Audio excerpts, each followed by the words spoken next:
یا کہیں پر کوئی جگہ ہے، عیدگاہ ہے، مسجد، کوئی نشان بنے ہوئے ہیں، تو اس کو توڑنے کی نہ تو کسی مسلمان کو پرمیشن ہے اور نہ تو کسی ہندو بھائی کو پرمیشن۔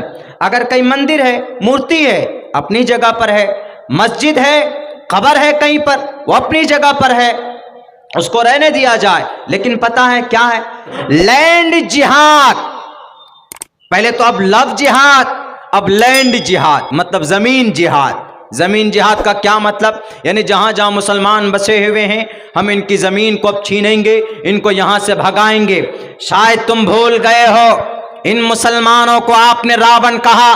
راون وہ تھا جس نے ناش کیا اس دیش کا، راون وہ تھا جس نے ناش کیا، وہ ایک راکشس تھا، وہ ایک شیطان تھا، وہ انسان نہیں تھا بلکہ وہ شیطان تھا، وہ راکشس تھا، وہ ظالم تھا، وہ جابر تھا، وہ فاسق تھا، وہ فاجر تھا، وہ ظلم کرنے والا، ایک بہت زیادہ اتھا شکتی کا مالک، اس کو راون بولا جاتا۔ اسی راون کو مٹانے کے لیے شری رام چندر جی کو کھڑا کیا تھا۔ آپ بھارت کے اتنے مسلمانوں کو راون کا ونش بتا رہے ہیں، سن لو، ہمارے ان تینوں بھائیوں کو بول رہا ہوں، اگر آپ کے دماغ میں یہ بھوسا بھرا ہے میرے نفرتی تینوں بھائیوں، ہتھوڑا لے کر اس زمین کو توڑنے سے اور تمہارے کہہ دینے سے بھارت کا مسلمان کوئی راون کا ونش نہیں ہے۔ یاد کرو، جس وقت 1962 کو دیش آزاد ہونے کے بعد یہی چائنا سے مقابلہ ہونے کا جب ٹائم تھا، اس وقت اس بھارت کو کس نے، ہندوستان کے خزانے میں پیسے نہیں تھے، 500 ٹن کا دان کس نے دیا تھا؟ پوچھو ان ہتھوڑے والے بے لگام گھوڑوں سے۔ اس وقت 500 ٹن کا دان، جن کا نام میر عثمان علی حیدرآباد کا، انہوں نے دیا تھا لال بہادر شاستری کو۔ لال بہادر شاستری نے کہا کہ نظام، میر نظام عثمان صاحب، آپ اگر تعاون نہیں کریں گے تو ہمارے اس دیش پر چائنا کا قبضہ ہوگا۔ جب اس وقت 1962 میں چائنا سے مقابلے کے لیے گئے تو ٹینک اور توپ خریدا گیا اور چائنا سے مقابلہ کیا گیا۔ 500 ٹن سونا جو میر عثمان نے دیا تھا، ان کے دیے ہوئے چندے سے جا کر چائنا سے مقابلہ کیا تھا۔ اگر 500 ٹن کا سونا میر عثمان نہیں دیتے تو آج ہمارا بھارت کا آدھا حصہ چائنا کے اندر میں شامل ہوتا۔ یاد کرو ان کی تاریخ کو۔ اسٹیٹ بینک آف حیدرآباد سب سے پہلے بھارت کے اندر کس نے بنایا تھا، جس کو آج بھارت کے اسٹیٹ بینک کے نام سے ہم جانتے، یہی میر عثمان علی نے بنایا تھا، جس کو بعد میں بھارت کے اسٹیٹ بینک بنایا گیا تھا۔ تمہیں شاید تاریخ معلوم نہیں، مسلم علی گڑھ یونیورسٹی کو 5 لاکھ روپے سونا دیا تھا۔ دان دیتے ہوئے وہ نہیں دیکھتے تھے کہ یہ مسلمان ہے کہ یہ ہندو ہے۔ بنارس کی ہندو یونیورسٹی کو 10 لاکھ روپے چندہ دیا تھا۔ کون؟ یہی میر عثمان علی۔ تم ان کو راون کی اولاد بولتے ہو، شرم نہیں آئی بولتے ہوئے؟ ہم راون کی اولاد نہیں۔ یہ نسل جتنے بھی یہاں پر بیٹھے ہوئے، نہ تو ہندو راون کی اولاد، نہ مسلمان راون کی اولاد ہے۔ راون کی اولاد تم ہو، اس لیے کہ یہاں کی اکھنڈتا کو توڑنے کی تم نے کوشش کی۔ اور یاد رکھو، جب جب کوئی اکھنڈتا کو توڑتا، یدا یدا ہی دھرمسیا گلانربھوتی بھارتا ابھیتھانم دھرمسیا تداتمانم سرجامہم، وہ پرماتما کسی نہ کسی کو بھیجتا ہے۔ اور آج کے زمانے میں اگر آپ نے اکھنڈتا کو توڑنے کی کوشش کی، ان کو راون کی اگر اولاد کہا تو یہ راون کی اولاد نہیں ہے۔ میں ثابت کروں گا کہ بھارت کا مسلمان راون کی اولاد نہیں، بلکہ بھارت کا مسلمان اس دیش کا لوکپری، اس دیش کا دیش بھکت ہے۔ ہندو مسلمانوں کی پرانی تہذیب ہے، پیار سے محبت سے رہتے۔ کس خدا کے کہنے پر تم نے یہ حرکت کی؟ کس نے توڑنے کی تم کو پرمیشن دی؟ کیوں نہیں کارروائی ہوئی ان کے اوپر؟ ان کو جیل میں ڈالنا چاہیے۔ اگر میں غلط بولتا ہوں تو میرے ہاتھ میں ہتھ کڑی لگاؤ، لیکن فریڈم آف ایکسپریشن بولنا پڑے گا۔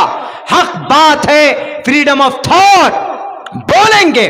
کیوں؟ کیونکہ ہم تو راون کی اولاد ہے ہی نہیں۔ میرے بھائیوں، ڈاکٹر امبیڈکر کو 54 ایکڑ زمین دی تھی، کس نے؟ میر عثمان علی نے۔ کون تھا وہ؟ اگر راون کی اولاد ہے وہ، مسلمان کو آپ راون کی اولاد بولتے ہیں، تو 54 ایکڑ زمین میر عثمان علی نے کیوں نہیں دی؟ کیوں دی؟ देता वो नहीं देता।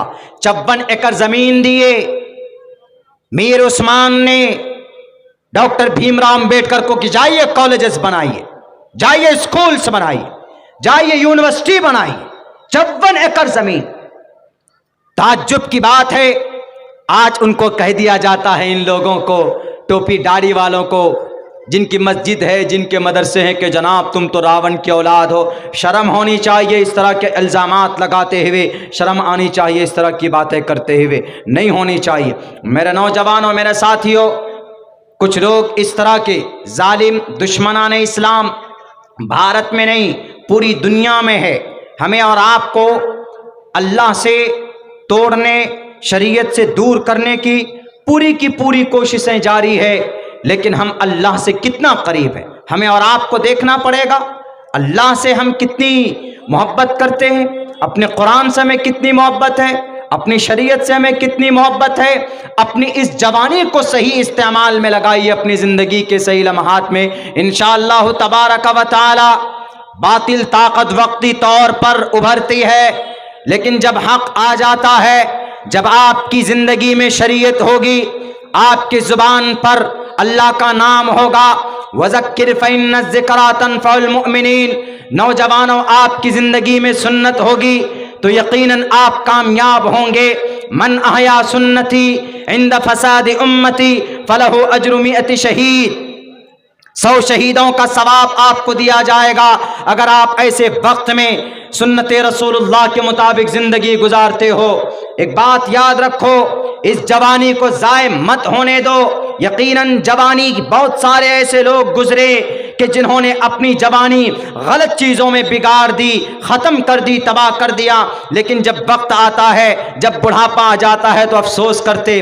वर्क़ा बिन नौफल नसरानियों का एक बड़ा आलिम, एक यहूदी आलिम, जब मोहम्मद रसूलुल्लाह को उनके सामने पहली बार अम्मा खदीजतुल कुबरा लेकर गई, जब मोहम्मद रसूलुल्लाह को पहली वही आई थी गारे हिरा में, इक़रा बिस्मि रब्बिकल लज़ी खलक़ खलक़ल इंसान मिन अलक़ इक़रा व रब्बुकल अकरमुल लज़ी अल्लम बिल क़लम अल्लमल इंसान मा लम यअलम। 5 आयतें शुरू की, जब नाजिल हुई अल्लाह के नबी लेकर आए, हजरत जिब्राइल अमीन आए और आकर अचानक से कहते हैं कि मोहम्मद पढ़ो, इक़रा। अल्लाह के नबी फरमाते हैं कि मा अना बिक़ारिइन, मैं नहीं जानता हूं पढ़ना। 3 मरतबा ये कन्वर्सेशन चला। हजरत जिब्राइल अमीन ने फिर से कहा, पकड़कर खींचकर, तो आप अलैहिस्सलाम पढ़े, आपके ऊपर कपकपी तारी हुई, वहां से वापस आए, अम्मा खदीजा को बताया और आप अलैहिस्सलाम ने कहा कि खदीजा, मैं अपने आप को ऐसा महसूस होता है कि मैं हलाक हो जाऊंगा, मैं रुस्वा हो जाऊंगा, मैं खत्म हो जाऊंगा। अम्मा खदीजतुल कुबरा ने उनको तसल्ली दी कि अल्लाह आपको ऐसा रुस्वा नहीं करेगा, अल्लाह आपको ज़ाय नहीं करेगा, क्योंकि आप गरीबों की, बेबसों की, लाचारों की खिदमत व मदद आप करते हैं। आपके ऊपर वाणी हुई है, अहमेव सौयमिदम बदामी जिश्तम दवा बिरुतमानो शबियम कामे तत्मगुर्नम कुर्नमितम ब्रह्मानम तमुर्शिदम सुमिधाम। ईश के तरफ से वाणी हुई है। चलिए हम अपने भैया के पास जाते हैं, अपने चचेरे भाई के पास। अम्मा खदीजा मोहम्मद रसूलुल्लाह को लेकर जाती है और फिर अल्लाह के नबी पूरे अहवाल को बयान करते, तो वो वर्क़ा बिन नौफल क्या कहता है कि काश मैं जवान होता उस वक्त जब आपकी कौम आपको अपने समाज से, आपको आपके गांव से निकाल देगी। अल्लाह के नबी फरमाते, अच्छा मुझे मेरे कौम निकालेंगे? कहा जी, अच्छा करने वालों को कभी कभी बुरा बोलते हैं लोग। आप लोग ऐसा है, जब कोई अच्छा करता है तो लोग, बहुत से लोग कहते हैं कि यही आया बड़ा काम करने वाला। अच्छे करने वालों की पुलिंग डाउन ज़्यादा होती। ये जो जलसा होता है ना, इस तरह के जलसे जो लोग करते हैं, तो बात बहुत सारे लोग ऐसे भी बोलेंगे कोई काम नहीं मिलता, तुमको जलसा कर रहे हो, क्या होता है इस जलसे से? आप कहोगे इस जलसे से ईमान ताज़ा होता है, कुरान और शरीयत की बातें सुनने को मिलती है, अल्लाह का फरमान खुलकर सामने आता है। शरीयत, अल्लाह और अहादीस हमसे क्या चाहती है, अल्लाह हमसे क्या चाहता है, वो कम से कम 10, 15, 20, 25, 30 मिनट बैठकर सुनने का मौका तो मिलता है। तो बहुत सारे लोग होते हैं जो कहते हैं कमेटी वालों को कुछ नहीं मिलता, जलसा करते हैं। तो इसीलिए अच्छा जो करता है लोग पैर खींचते भी हैं, बहुत सारे लोग होते हैं, हर जमाने में होते हैं। तो वर्क़ा बिन नौफल ने कहा कि मोहम्मद तुमको तुम्हारे गांव से तुमको निकालेगा तुम्हारे समाज के लोग। तो मोहम्मद रसूलुल्लाह चौंक के बोलते हैं आश्चर्य होकर कि हमको हमारे लोग निकालेंगे? कहा जी तुमको तुम्हारे गांव से निकाल देंगे तुम्हारे हक की आवाज को बुलंद करने की वजह से। काश मैं जवान होता, देखिए जवानी की ख्वाहिश कर रहे, काश मैं उस वक्त जवान होता जब तुम्हारे कौम के लोग तुमको निकाल देते, तो मैं तुम्हारा इकरार और एतराफ करता और तुम्हारी मैं मदद करता। अभी तो हमारे पास जवानी है, जितना ज्यादा हो सके, जितना ज्यादा हो सके अपनी जवानी को नमाज में, रोजे में, सोशल वर्क में, गरीबों की मदद, समाज में अच्छा काम। अगर कोई जवान है, ग्रेजुएशन पढ़ाई का जमाना है तो ढंग से पढ़े, वो मेहनत करे। अगर कोई जवान है, अगर बिजनेस में लगना चाहता है तो जाए, मेहनत से काम करे, ईमानदारी से, लेकिन शराब की थैलियों में न जाए कि नहीं जनाब ये जवानी है, अभी जवानी है, जब बुढ़ापा होगा तब अल्लाह को याद कर लेंगे, उस वक्त तो यू विल बी एक्सपायर्ड। आप तो जाने वाले, आपका एक कदम तो उसमें कब्र पे जा चुका है।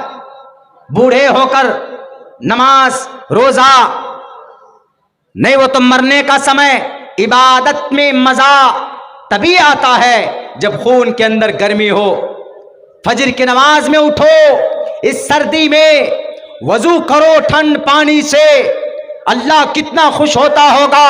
ये मेरा बंदा है जिसको मैंने पानी से बनाया है, खूबसूरत इंसान बनाकर भेजा है, देखो मेरी रजा के लिए इस ठंड में भी, जनवरी और दिसंबर की ठंड में भी उठकर मेरी रजा के लिए ठंड पानी से वजू करके नमाज पढ़ रहा है। अल्लाह आपकी किस्मत का फैसला, आप जमीन पर नमाज पढ़ेंगे, अल्लाह आसमान पर आपकी किस्मत का फैसला कर रहा होगा। इसीलिए मैं कहता हूं मेरे नौजवान साथियों, यकीनन आपकी ये जवानी बड़ी कीमती है। अगर आपने इसको जाने दिया अपने हाथ से, ना तो आप अल्लाह के महबूब बन पाएंगे। जब आप अल्लाह के वफादार नहीं बनेंगे, जब आप अल्लाह के महबूब नहीं बनेंगे तो मदद कहां से आएगी? अल्लाह के तरफ से तो आएगी नहीं। आपके नेता लोग तो मदद करेंगे नहीं, आपके दुनिया के लोग तो मदद करेंगे नहीं, बल्कि ये तो अपनी ताकत का नाजायज इस्तेमाल करते, अपनी ताकत का अजीब अजीब भरम फैलाकर जनाब अब तो ये होने वाला वो होने वाला। बड़े ताज्जुब की बात है कि इस कोरोना काल में सबसे पहले हमारे तालीमी इदारे बंद होते, सबसे पहले स्कूल मदरसों को बंद किया जाता। यकीनन कोरोना है मानते, अगर तहकीकी एतबार से देखा जाए, अगर कोरोना वाक़ियतन है, आई एक्सेप्ट दैट, तो सबसे पहले शराब खाने को बंद करना चाहिए, सबसे पहले मार्केटों को बंद करना चाहिए, मदरसों को बंद कर देते हैं, स्कूल को बंद कर देते, तालीम में लात मार देते हैं आप, ये बात नहीं चलेगी। और जनाब रात को कर्फ्यू, क्यों रात को कोरोना सड़क पे ज्यादा दौड़ता है? वो तो दिन में ज्यादा दौड़ता है। कोरोना जहां देखा भीड़ ज्यादा, वहां पर घुस जाता है। मेरे भाइयों, अल्लाह तौफीक दे इन लोगों को, सही हिदायत की तौफीक दे, सही समझने की तौफीक दे। न मालूम किस तरह की बातें होती, हमें किसी से कोई लेना देना नहीं। हम तो इतना जानते हैं कि अल्लाह तबारक व तआला ने 60 साल 70 साल की जिंदगी हमें दी, बस कुरान और सुन्नत के मुताबिक हमारी ये जिंदगी